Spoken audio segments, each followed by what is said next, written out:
Assalamualaikum warahmatullahi wabarakatuh. Halo teman-teman, bertemu lagi dengan saya Eva Nurhanifah dari kelas 10E.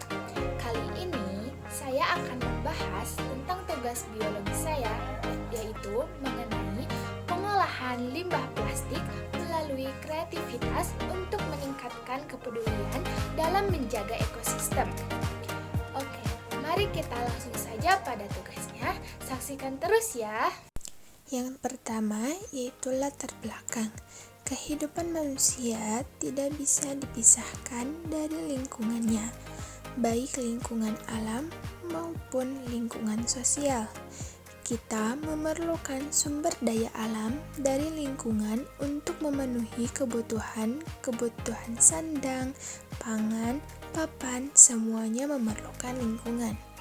Namun, dalam pemanfaatan sumber daya tersebut, terkadang manusia tidak memperhatikan dampak yang akan menimbulkan dan serakah dalam pemanfaatan lingkungan tersebut, sehingga mengakibatkan terjadinya kerusakan lingkungan dan pencemaran lingkungan, dan akhirnya berdampak pada manusia itu sendiri, sehingga akan mengancam kelestarian makhluk hidup di dalamnya, termasuk manusia.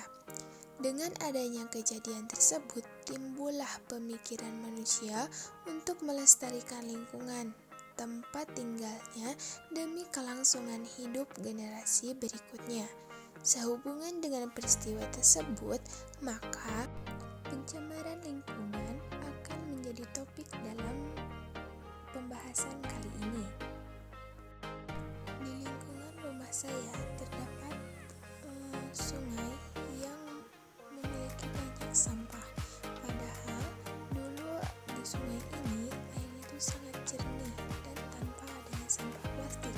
Tapi di sini sekarang banyak sekali sampah-sampah yang ada di sungai tersebut.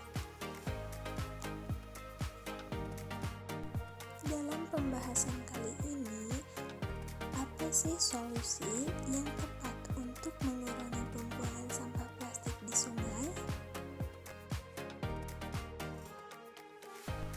Tujuannya yaitu untuk mengurangi jumlah sampah yang dibuang ke sungai, mencegah pencemaran lingkungan sungai akibat pembuangan sampah, membantu menjaga kebersihan dan kelestarian lingkungan sungai, serta mengurangi dampak negatif terhadap ekosistem sungai dan biota airnya.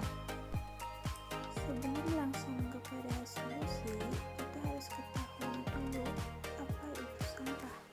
Sampah dapat didefinisikan sebagai bahan sisa atau limbah yang tidak diinginkan atau tidak digunakan lagi. Sampah ini bisa berupa bahan organik, non-organik, atau bahan yang telah terpakai. Sampah memiliki dampak negatif terhadap lingkungan dan kesehatan manusia jika tidak dikelola dengan baik. Berikutnya terdapat beberapa jenis sampah, di antaranya sampah organik, yaitu sampah basah seperti sisa-sisa makanan dan lain-lainnya. Yang kedua ada sampah anorganik, yaitu sampah-sampah yang susah terurai, seperti bahan-bahan yang terbuat dari plastik. Yang ketiga yaitu sampah B3 atau sampah bahan berbahaya dan beracun seperti kaleng, styrofoam, dan lain-lainnya. Selanjutnya yaitu konsep 3R. Konsep 3R menekankan pentingnya mengurangi jumlah sampah yang dihasilkan, menggunakan kembali barang-barang bekas, serta mendaur ulang barang-barang yang tidak bisa digunakan lagi. Konsep ini merupakan langkah-langkah dasar dalam mengelola sampah secara lebih efisien. Dengan menerapkan konsep ini, kita dapat mengurangi jumlah sampah yang dibuang ke tempat pembuangan akhir dan sekaligus memberikan manfaat ekonomi dan lingkungan. Selanjutnya, dalam metode penelitian, saya menggunakan bahan-bahan diantaranya cup plastik, tanaman yang akan ditanam, tanah, serta pupuk alami, yaitu kotoran domba. Di sini saya menggunakan limbah plastik untuk membuat sebuah pot tanaman. Langkah yang pertama yaitu siapkan cup plastik yang sudah dibolongi menggunakan paku panas. Lalu isi cup tersebut dengan tanah. Yang pertama sedikit dulu, lalu tambahkan pupuk alami, lalu timbun kembali menggunakan tanah sampai penuh. Lalu bisa langsung ditanami dengan tanaman yang sudah kamu siapkan.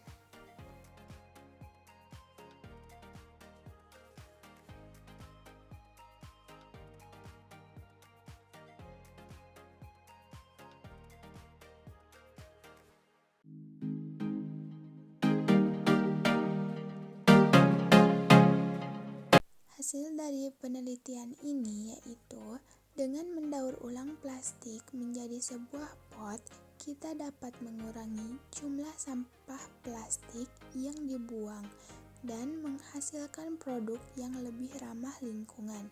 Selain itu, proses ini juga dapat mengurangi penggunaan bahan baku baru dan mengurangi emisi gas rumah kaca yang dihasilkan dari pembuatan produk baru. Dengan demikian, melakukan proses ini secara mandiri atau dalam skala besar melalui industri daur ulang, kita dapat berkontribusi pada upaya pelestarian lingkungan dan menciptakan produk yang lebih berkelanjutan.